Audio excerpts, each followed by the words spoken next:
Assalamualaikum. Hayo, siapa yang gak ngiler nontonin roti yang lembut, berserat dan kempus-kempus seperti ini. Lalu dipoles butter.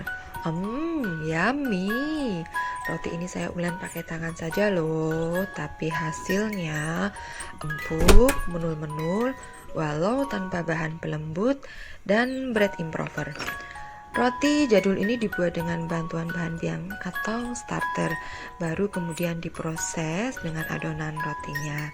Nah, karena diulen dengan tangan saja tanpa mesin, maka kunci keberhasilan di sini adalah kesabaran dan sedikit tenaga tentunya. Tapi tenang saja, saya hanya mengulen 2 kali 15 menit saja dan 2 kali proofing agar adonan mudah dibentuk. Untuk resep lengkap silahkan kalian cek box description, tinggal kalian ketik tombol panah di samping kanan judul, oke? Tapi untuk hasil maksimal kalian juga perlu menonton videonya sampai tuntas agar tak terlewat step by stepnya. Oke, jangan lupa like, comment, and subscribe. Selamat menonton, hatur nuhun.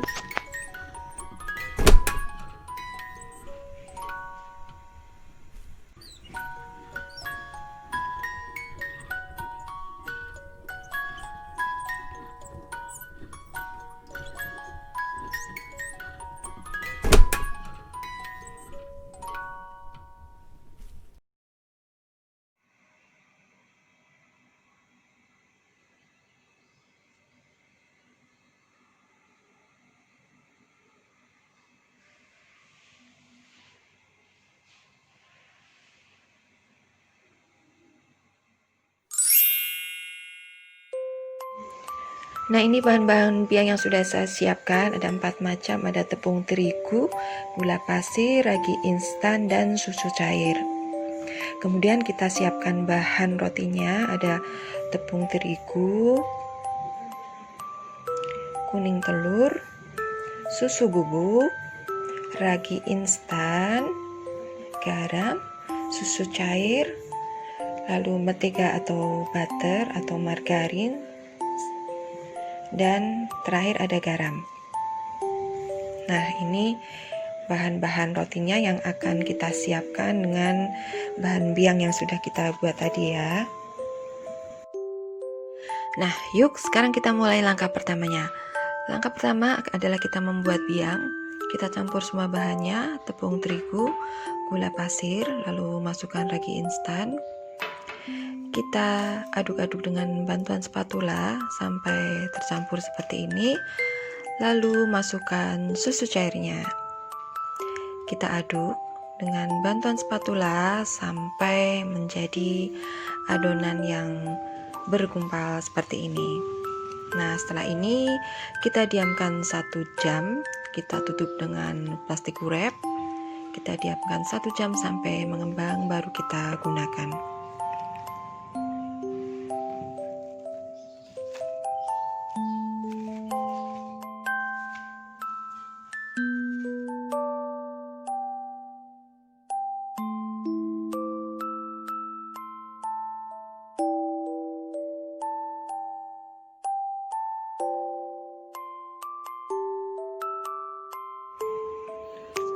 Nah, sekarang kita membuat adonan rotinya.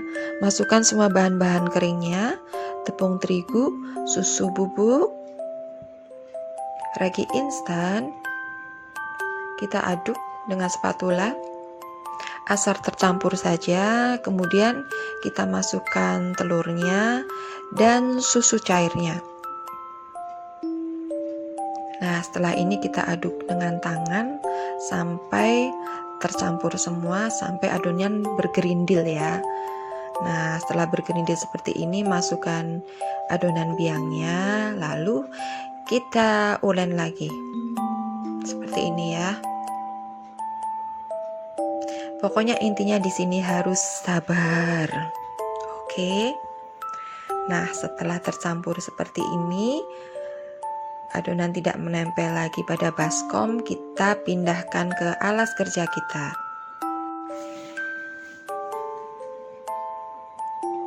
Nah, sekarang sudah kita pindahkan ke alas kerja, kita ulen lagi. Setelah tercampur seperti ini, kita masukkan butter dan menteganya ya. Butter atau margarin, sesuka kalian. Kita campur. Harus sabar pada proses ini karena butter itu memerlukan waktu untuk bercampur dengan adonan. Tapi dengan ulenan yang bagus akan tercampur dengan maksimal seperti ini ya. Tuh kan, sudah bagus. Margarinnya sudah menyatu dengan adonan. Lalu terakhir kita masukkan garam. Ulen lagi. Intinya kita mengulen sampai nanti benar-benar adonan jadi kalis ya. Nah, ini adonannya udah mulai melentur nih. Kalian bisa lihat udah mulai lentur, kenyal. Nah, setelah ini untuk mempermudah proses selanjutnya agar mudah dibentuk, kita akan diamkan adonan ini 15 menit. Oke. Kita bulatkan lalu kita masukkan ke kom, kita tutup, kita diamkan 15 menit.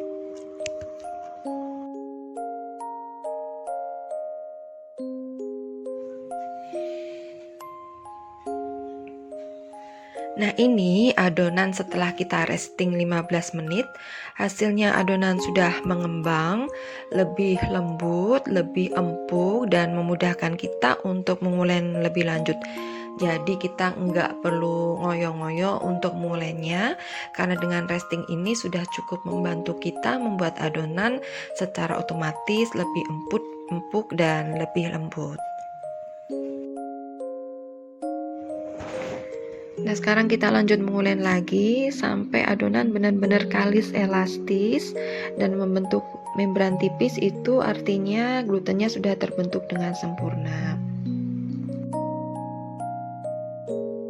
Nah, untuk gayanya kalian bisa pakai gaya apa saja ya. Bisa kalian gunakan dua tangan secara bergantian atau satu tangan. Intinya adonan tercover ya. Oke, ini sekarang kita cek apa adonan sudah cukup membentuk membran tipisnya. Nah, ini udah lumayan bagus, udah tipis, tapi masih kurang kalis sedikit. Jadi kayaknya kita akan ulen lagi, kurang lebih kita tambah lagi waktunya 5 menitan ya. Oke, kita lanjut ulen lagi. Pantang menyerah, kebut ya. Nah, perlu dibanting-banting juga agar adonan glutennya terbentuk dengan sempurna, agar glutennya itu kuat, tidak gampang putus. Nah, seperti ini ya gayanya. Dibanting, diulet, ditekan-tekan, dipijit. Nah, kita cek lagi sekarang.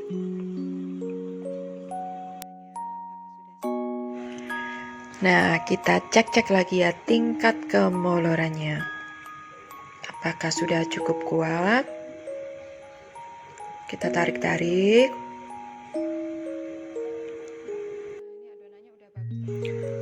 Alhamdulillah ini kayaknya udah cukup tingkat keelastisannya.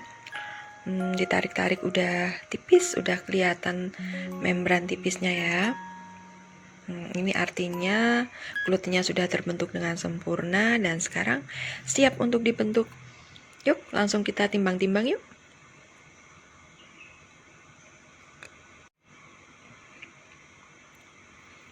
Nah, ini adonan sudah saya resting dulu 15 menit sebelum kita timbang agar dia lebih lemas lagi. Setelah ini kita kempiskan dulu untuk mengeluarkan udara yang ada di dalamnya agar nanti rotinya tidak berongga dan halus ya dalamnya. Yuk, setelah ini langsung kita timbang. Untuk satu resep ini menghasilkan 2 loyang dengan ukuran loyang 12 kali 24, 2 loyang ya. Dengan timbangan masing-masing berbijinya 25 gram. Setelah kita timbang, lalu setelah ini kita rounding ya. Kita rounding tujuannya agar adonan rotinya itu nanti halus mulus gitu ya teman-teman. Nah, kita rounding semua sampai habis, sampai permukaannya halus mulus. Nah, setelah adonan kita rounding, sekarang waktunya membentuk adonan menjadi roti sisir. Tutup dulu adonan yang belum terpakai agar tidak kering atasnya. Nah, seperti ini cara membentuknya. Kita pipihkan, lalu kita lipat menjadi setengah atau menjadi bentuk bulan sabit. Tipiskan adonan, pastikan tidak ada udara yang terperangkap di dalamnya ya, agar adonan tidak berongga. Lalu kita poleskan satu bagian dengan margarin, karena kita akan membuat roti sisir agar mudah nanti kita mengupasnya ya. Adonan yang lurus kita taruh di atas, seperti ini ya. Nah, ini untuk membentuk roti sisir dengan bentuk yang lain ya. Seperti tadi kita tipiskan lalu kita rolling seperti ini, tapi menurut saya adonan ini lebih riskan, hasilnya lebih rapi yang pertama tadi karena ini lebih menyerap gelembung-gelembung udaranya, mudah terperangkap ya. Jadi kalau saya lebih prefer yang pertama tadi dibanding yang bentuk yang kedua ini, tapi terserah kalian bisa coba di rumah. Tapi kalau menurut pengalaman saya lebih cocok yang pertama ini ya, karena hasilnya akan lebih rapi.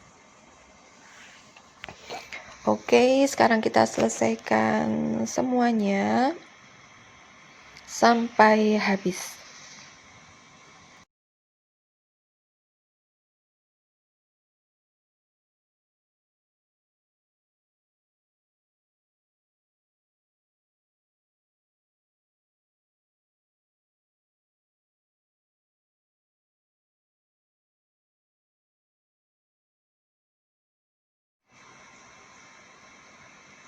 Nah, sudah selesai semua.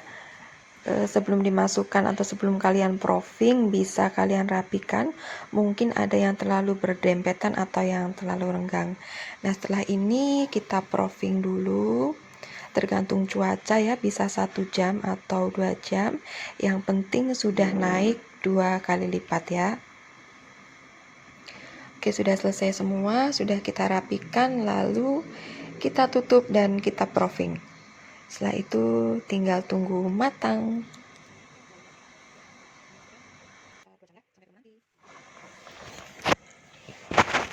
Tinggal menunggu matangnya. Cantik sekali. Setelah matang, poles dengan menggunakan butter. Masya Allah wanginya. Seperti ini ya, kita poles pakai butter. Lalu setelah dingin kita keluarkan dari loyangnya. Baru nanti terserah kalian, mau kalian isi dengan selai atau kalian mau oles dengan buttercream, selera masing-masing ya. Yang jelas ini enak banget. Masya Allah, ini enak banget teman-teman. Harumnya udah sampai kemana-mana. Jangan sampai lewatkan resep ini dan kalian harus coba ya. Oke, terima kasih sudah bersama saya hari ini. Thanks for watching. Sampai berjumpa di resep-resep berikutnya. Assalamualaikum warahmatullahi wabarakatuh.